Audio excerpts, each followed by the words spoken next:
how Ubisoft would solve Diablo 4's player crisis in terms of seeing people around you, seeing people in the world, wearing the cosmetics, selling the packs, advertising microtransactions, reinforcing the feeling that you're part of a shared community, part of a shared game. How would Ubisoft solve it? The answer is right here. And quite simple. So we have a few players here. As you can see, look at all these players. We have many, hundreds and hundreds of players. In this large open world, there are tremendous numbers of them. Look at them all. Look at all these players. Look at them. Everywhere. People everywhere. This entire world filled with people. Look at these happy folks. Look at these happy people. Oh, if I can see them. Come on. Alright, let's look over here. They're doing tricks. They're laughing. Look at them. How happy are these little dudes? Dudes and dudettes. Absolute legends. Enjoying the game in one of the most populated games. Look at them.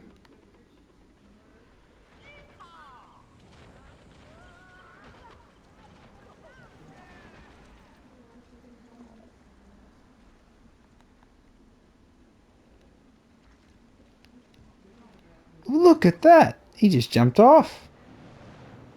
Absolutely insane. Tremendous innovation from Ubisoft. And I think this can be applied to numerous games, and it should be. I mean, the answer is so clear. Just have tens of thousands of people play your game at once. And look, you can load them all in, every single one of them. And I can look at them. Look at this. Oh my gosh, look at that one. See that guy there? Look. That's actually a real player. Who would have thought? Actual real player. Amongst all these bots, the correct use of botting, the actual solving the crisis that is Diablo 4's lack of real people, lack of real world and living, breathing world. Look at it. Stunning. Absolutely stunning. Look at this. Amazing. Absolutely amazing. Why couldn't Blizzard implement such an incredible piece of technology? The absolute epitome of Ubisoft innovation. Just look at it. Look at it. They're doing tricks. They're disappearing in midair. They're not real.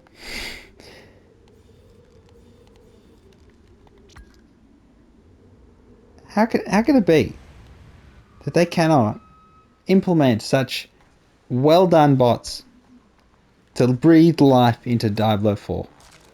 Just imagine all these people running around, killing monsters, and also the monsters could be disappearing as soon as you get close to them. Just like the players. Phantoms, ghosts, illusions, but at the same time, breathing life into the world.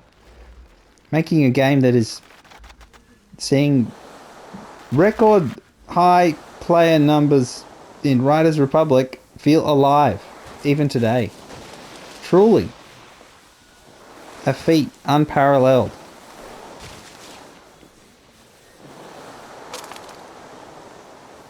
Imagine the MMOs, the ones that aren't doing so well. They suddenly have players everywhere. Players doing jumps. Ooh, that hurt, that got me bad. Ooh, here we go.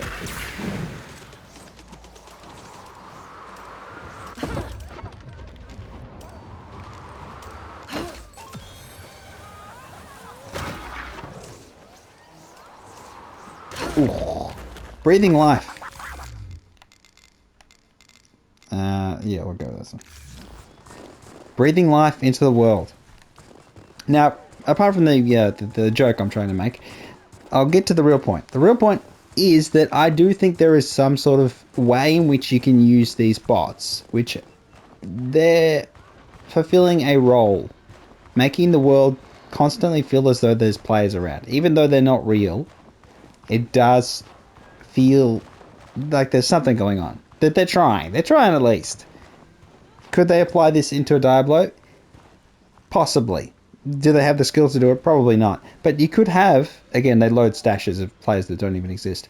But you could have this, where there are constantly people running around fighting. You could have epic battles, where bots are fighting bots. And you could run in there and you actually fight some of the real monsters. And you could feel part of a larger world that is constantly buzzing, that there is constantly action. Which is kind of what the whole point of this is. That was actually an accident. Let's just backtrack. Yeah, let's restart here.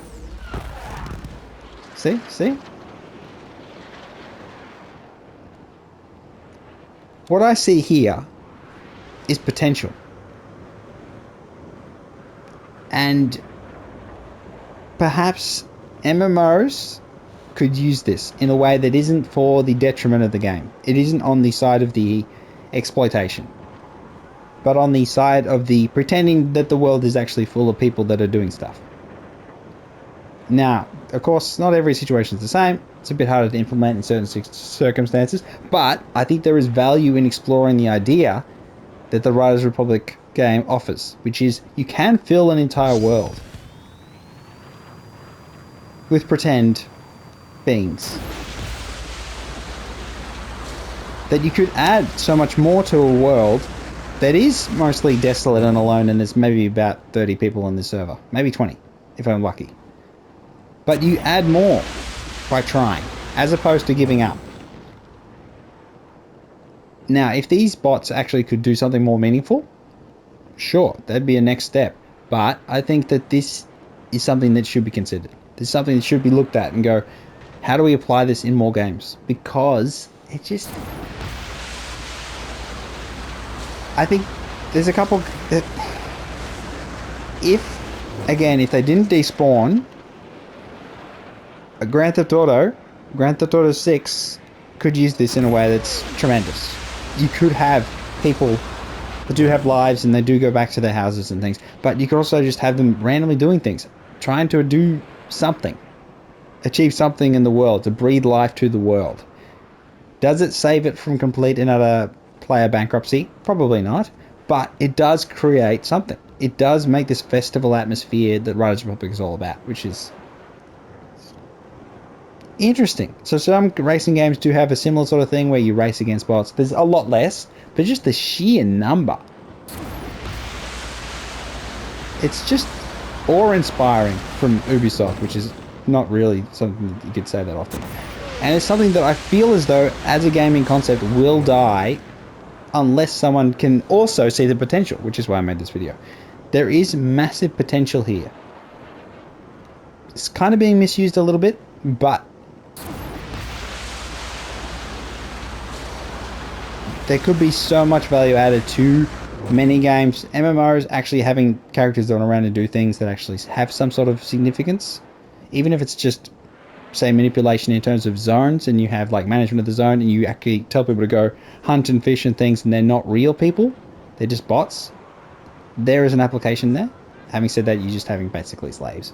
But slaves that aren't real people have some more value because it sort of fits the game better.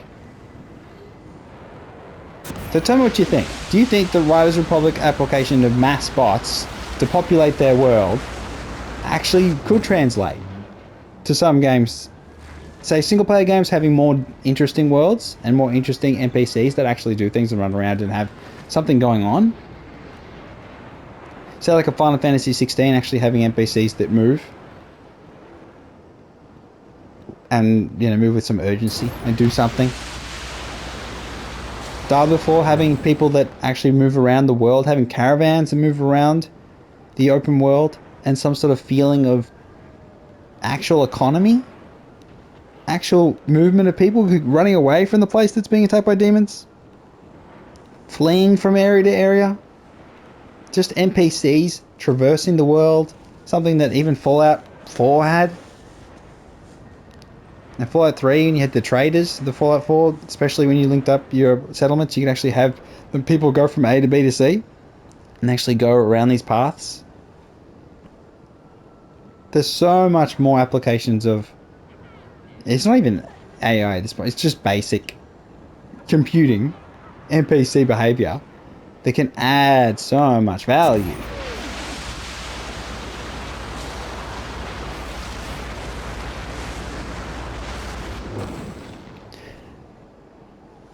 Do you agree? Disagree? You think the future of gaming is here and that it's just taking this and then applying the AI-ish, we say it's complete AI, it's just kind of a bit odd, applying the AI logic and learnings, little bits of learnings, so that they can actually develop in some way. You could have games where you have a settlement sim where the people actually do age and adjust and evolve to an even greater depth than a RimWorld. We're talking like going even further than that and being 3D rendered in somewhat reasonable glory.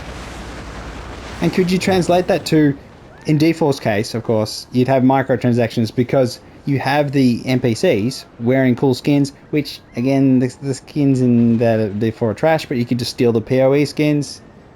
That wouldn't be hard to do, just steal those skins. They might look a lot better, actually skins of value. And your coloured wings and things from D3, of course, and all that sort of stuff. But, I mean, you know, it'd be cool to have jetpacks and things in D4, but that's not going to happen. Isometric. I'm waffling on. Why not waffle, though? At this point in the video, most of you are gone. Those that are left, listen to me. Many gaming concepts come along and they fade into the ether, and then someone revives them. They take what is a good idea applied poorly, and they apply it better, and then it evolves. And then suddenly people said they had the original idea, which they didn't. Can this be another one? Can this be another one of those touching on a greatness of concept with a Ubisoft of execution? Someone else looks at it and goes, there is something cooking here. Just the sheer number of these dudes, and they're all following paths. They are falling off the paths here and there. They do jumps and tricks and they crash. They go off on all weird directions. Some of them are flying.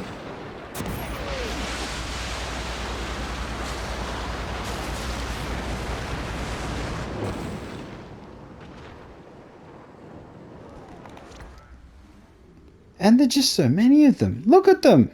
Look at them. It's mad. Absolutely mad. Imagine an MMO. Blue Protocol releases. They're having trouble with filling... They wanted more players. What do? Bring in a whole mess of bots to pretend to be new players. They're all wearing default new player skin. Maybe there's a little bit of variation in gender things and sizes, heights and things like that. And suddenly the world feels alive. Now, if you can be somewhat clever, which of course they can't quite be clever in this, you could make the bots seem more like real people. And then all you need to do is have an option in the menu saying you could censor your own name tag. So that people would think, oh, they just don't want someone to read their tag, their ID. They don't want someone to see their name. And then boom, you can have thousands of bots around. People think they're real. They'll notice their behavior though and start to go, maybe not. But this is where the AI comes in. Suddenly there's learning. Suddenly there's some sort of... Again, this is something that may take a number of years to perfect, as you'd expect of any great idea in development. But I think the core concept here is something of value. Something of value. Do you agree? Do you disagree? Let's talk about it in the comments. Tell me, do you think there's something here? Because I can see something here, something going on here, something of value. Whether you could apply this to every single game? Maybe. There's so many games, open world games in particular, which need life. Which need things going on. Diablo 4 needs a bit of more of a world going on. And I love the idea of just having people in the world that appear to have a purpose. I have it speaking in French, because in English it's very cringe. It's enough. Shh, shh, shh. Yes. I've just been running around because it looks cool. Okay, get up. Okay. So back to the bike. I mean skis.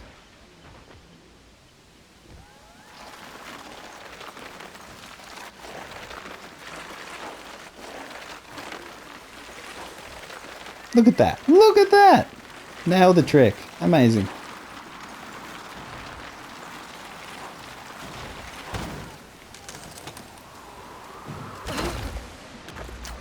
Alright. So this has been Frosty Fire Tan with a little bit of a how Ubisoft can save gaming. No, how Ubisoft can save Diablo 4 or any other game that's struggling to appear to have players. So it's the appearance of players we're trying to solve here. The appearance of an online community. The obfuscation. God damn, I can't say it properly. And this is the future. Alright. Like it, subscribe, catch me next time, where I rabbit on some more about some ridiculousness. Ugh. See ya.